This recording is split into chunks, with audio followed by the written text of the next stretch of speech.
Olá pessoal, tudo bem? Hoje a gente vai introduzir um pouco a ideia de campo na física, né? Porque a palavra campo pode ser utilizada em diversos contextos aí do nosso cotidiano. Se a gente fizer uma busca no Google, a gente vai ver vários exemplos, né? Aqui a gente vê campo de, enfim, campos de plantação, campos de uma região campestre, né?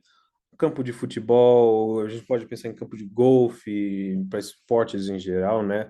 A gente pode usar para falar com uma pessoa vindo do interior ou mora numa região agrícola, né? Dizemos que que a pessoa mora no campo, né? A gente pode pensar até numa concentração de pessoas, por exemplo, um campo de refugiados ou até um campo de concentração, né? Um sentido mais obscuro da palavra, né? Mas na física, em um dado momento, a gente acaba tendo que lidar com a ideia de forças à distância. Principalmente ali quando apareceu Isaac Newton, né, com a lei da gravitação universal, que dizia que os planetas orbitavam, enfim, o Sol e eram regidos por uma força gravitacional. Mais para frente a gente acaba tendo que lidar com as forças elétricas e as forças magnéticas, né? Não que essas forças não existissem antes, né? Mas a gente estuda essas forças, começa a estudar essas forças à distância com o Newton e depois, enfim, a ciência segue seu progresso. Bom, como a gente falou, Newton vem com a primeira vez, com a primeira das forças à distância, né, que é a força gravitacional. Ele introduz introduz a lei da gravitação, né, que rege o movimento dos planetas, as órbitas dos planetas, né, por que a maçã cai na sua cabeça, né, como diz o mito, né, enfim, todas esses acontecimentos, esses fenômenos, né, acontecem devido à força gravitacional. Mais para frente, tentando explicar as forças elétricas, Michael Faraday surge com a ideia de campo elétrico, né? A ideia de campo no geral, né? Não só para o campo elétrico. O campo seria uma região que está sob a influência, ou melhor, que exerce uma influência, podendo potencialmente criar uma força. Usando o campo elétrico, por exemplo, se a gente deixar uma carga sozinha no espaço, não vai acontecer nada. Ela vai ter um campo elétrico, uma região de influência, e a partir do momento que eu colocar uma carga dentro dessa região de influência, uma força elétrica vai ser criada.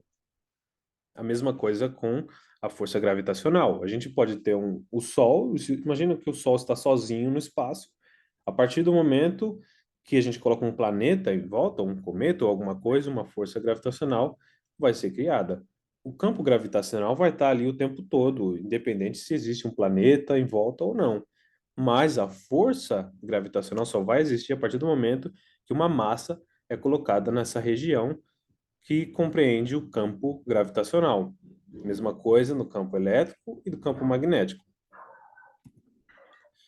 Então, esses campos, na verdade, são campos vetoriais, né? A gente chama de campos vetoriais, são regiões onde existem infinitos vetores campo, né? Seja campo elétrico, campo gravitacional, campo magnético, enfim. E quanto mais próximo do centro, maior a intensidade desse vetor. Pode ver que os vetores são um pouquinho maiores no centro, vão diminuindo conforme se afastam. Então, para a gente não precisar ficar desenhando 1 milhão de vetores, né? Faraday vem com a ideia de linhas de campo, que nada mais são que uma linha contínua, um conjunto de linhas contínuas, né? Com apenas uma seta. E como que a gente entende isso? A gente vai se basear pela distância entre as linhas. Quanto menor for a distância entre as linhas, maior vai ser a intensidade do campo. Você pode ver que aqui próximo da carga, né, a distância entre uma linha e outra é muito pequena. Conforme a gente vai se afastando, essa distância vai aumentando. Esse arco de circunferência, né, vai ficando maior e maior. Isso diz que a, a distância, conforme aumenta a distância, a intensidade vai diminuindo. E essa relação da intensidade de um campo diminuir com a distância é dada pela lei do inverso do quadrado, que diz que, enfim, em um campo, a intensidade vai diminuir de forma exponencial, ou seja, vai ser um decaimento exponencial. A intensidade está inversamente proporcional ao quadrado da distância, ou o quadrado do raio, né? Se a gente for ver aqui, imagina que isso é um monte de laser, né? Essas linhas de campo são um monte de laser sendo disparado, né? Nessa região mais próxima da origem, da fonte, né? A gente vai ver que esse quadrado está sendo bombardeado por praticamente esses lasers, né? Aí, conforme a gente vai se afastando, um quadrado com a mesma área vai receber muito menos desses disparos, né? E conforme a gente avança, conforme a gente aumenta a distância, menos ainda esses quadrados vão ser bombardeados, ou seja, o campo elétrico ou gravitacional ou magnético vai diminuir muito conforme a gente aumenta a distância. Isso está representado nesse gráfico aqui. O eixo Y é a intensidade, o eixo X é o raio, e a gente pode ver que no início a intensidade é máxima. E conforme a gente avança, a intensidade vai diminuindo muito, vai caindo bruscamente. E vai chegar um momento que, na verdade, conforme a gente vai aumentando, um pequeno aumento de raio já cai muito. Você pode ver que aqui no gráfico mostra que a intensidade já caiu bastante. E a partir de um determinado momento, a gente vê que a influência desse campo é quase nula. Pode ver que é muito próximo de zero nessa região. A gente pode imaginar que um planeta, por exemplo, exerce uma força gravitacional é, próximo nas redondezas desse planeta, né? Na região compreendida pelo campo que está mais próxima ao planeta, que é a fonte do campo gravitacional. Agora, conforme a gente se afasta do campo, é, a força gravitacional que esse campo pode criar é quase nula, né? Até existem outros planetas, o próprio Sol, que vão ter forças gravitacionais também, que provavelmente vai ser maior do que essa criada pela Terra nessas regiões do gráfico aqui, né? Com um raio nessas ordens que está representado no gráfico aqui.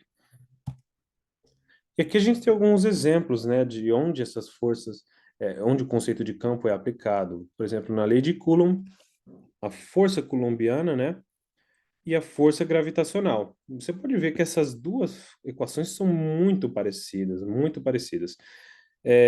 As duas têm uma constante, a constante K na lei de Coulomb, a constante de gravitação, o gravitacional, né, G na lei da gravitação. Na lei de Coulomb, a gente multiplica duas cargas, na lei da gravitação universal, a gente multiplica duas massas, e o que elas têm em comum é que elas duas são inversamente proporcional, ou seja, estão sendo divididas pelo quadrado do raio.